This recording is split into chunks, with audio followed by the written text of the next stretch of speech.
अख्खी फौज तयार झालेली आहे. या आदिलशाहीची फौज का? शिवरायांना पकडण्यासाठी. आता इथंही त्यांना पकडायला तयार आहे. वरतूनही 1.5 लाख शाहिस्ता खान घेतोय. पण त्या 1.5 लाखांपैकी 50,000 हे बायका, पोरं आणि अनेक उंट ह्या सगळ्या गोष्टींचा ताबा होता. सैनिक त्याच्यामध्ये 90,000 होते, तरी 90,000 इथं 700-800. त्या 700-800चा 2 लाखामध्ये काय निभाव लागणार आहे? कोण वाचवायला येणार आहे? आणि हे सगळं करत असताना इथं शक्तीचा थोडक्यात बुद्धीचाच उपयोग करावा. ज्या दिवशी पावसाच्या भर प्रलामध्ये रात्रीचा आपल्याला इथून निघायचं आहे, यासाठी भेटीने वाट शोधावी आणि ती वाट तुमच्यापर्यंत पोहोचवावी आणि तिथून चालतं व्हावं. आणि चालता चालता चालता एखाद्या धारकराच्या पायामध्ये काटा उतरवा, तर त्या काट्याला त्या दगडाला टोचलं कसं करायचं? एकाने तोंडावरती हात ठेवायचा, एकाने त्या पायावरती असा पाय ठेवायचा आणि सरदिशेला असा दगड ओढून काढायचा. का काढला तर तोंडामधून आवाज बाहेर पडता नाही. कारण की एक वाट अशी निवडली गेली, जी वाट इतकी भयानक पावसाचा चिखल घेऊन येत होती की तिथं जर पाय अडकला तर सरळ वाहून खाली जाणार आहोत. आणि जर तिथून आवाजही झाला तर सगळी फौज तुमच्या शोधामध्ये निघाली. पण त्या वाटेत येणं सोपं होतं का? पन्हाळगडावरून उतरणं सोपं होतं का? पण राजे पन्हाळगडच्या खाली सुद्धा आले, राजे निघाले सुद्धा. मग हे सिद्धी जोहर काय करत होते? सिद्धी मसूद का अडकला होता? का यांच्या मुखात आवाज येत नव्हता? कारण की तिथं एक धारकरी छत्रपती शिवाजी महाराज म्हणून गेला होता. नाव काय? नाव आहे त्याचं? काय नाव होतं? शिवा काशीदांचा असामान्य त्याग, मलाही असा लाभू दे कर्मयोग, असे मागतो नित्य तुळजापुराला, मराठा मिळावे अशा वादळाला. हा शिवा काशी तो स्वतः खुद्द छत्रपती शिवाजी महाराज म्हणून त्या सिद्धी जोहरच्या वेळात जातात. सोपं नाहीये, अजिबात सोपं नाहीये. इथून तुम्हाला सांगितलं की समोरच्या चौकामध्ये तो खूनच होणार आहे.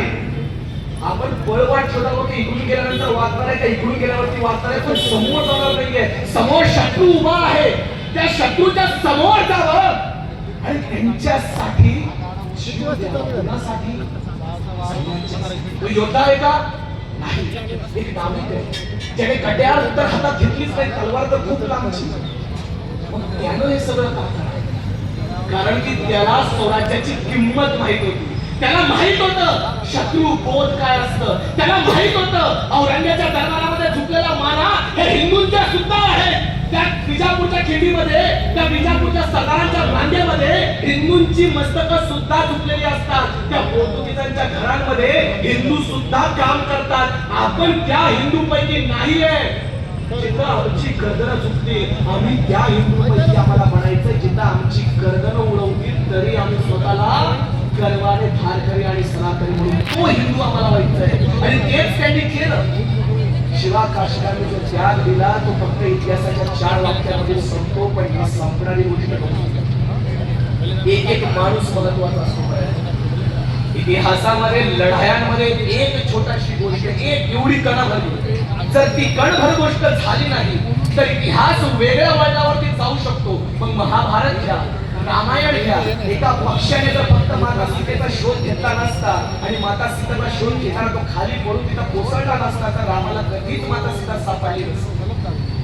एक छोटासा प्रसंग आहे. तसंच शिवा काशी जर त्या दिवशी तयार झाला नसता, स्वतः उभे होऊन छत्रपती शिवाजी महाराज गेले नसते तर महाराज कधीच पन्हाळगडच्या त्या रोख्यातून बाहेर पडलेच नसते. पण महाराज पन्हाळगडावरून थेट नाही जात. त्याचा विशाळगडावरती आपल्याला जायचंय. पावसाळा जोरात चालू आहे. याचा फायदा उचलून आपल्याला विशाळगडावर थांबून गेला. 6-7 महिने झाले घरापासून लांब आहे. अन्न पाणी मिळत नाही, जेवण काही मिळत नाही, तरी येत राहिले. असं झालं.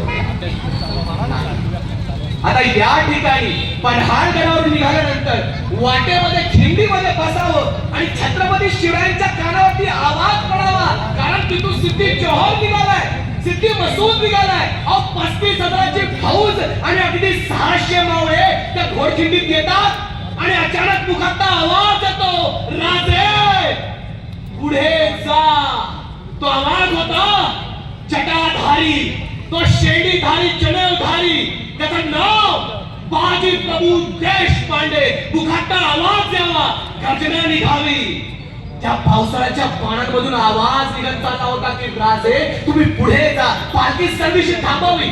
मागं बघावं तर बाजी प्रभू देशपांडे हातामध्ये तलवार घेऊन होते. अजून दांडपट्टा घातला नाहीये.